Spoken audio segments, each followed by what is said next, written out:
Pour ice water into a container and then successively add phosphate, table salt, Collagen FoodPro B, sucrose, monosodium glutamate (MSG), and modified starch.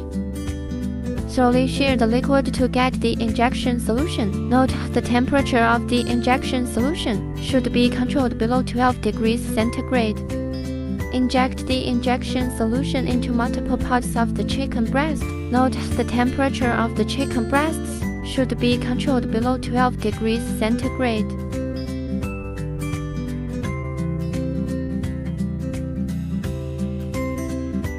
Place the injected chicken breast into a bag and put them into a tumbler for massaging. After half of 1 hour, remove and store it in a refrigerator at 4 degrees centigrade.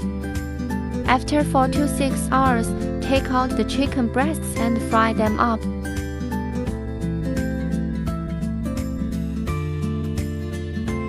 To differentiate the control group in the experiment, the chicken breast treated with the regular family method was marked using red food coloring. Collagen FoodPro B properties: maintain the water and flavor in the meat, improve the texture and mouthfeel of the meat, ensure the meat remains juicy and tender.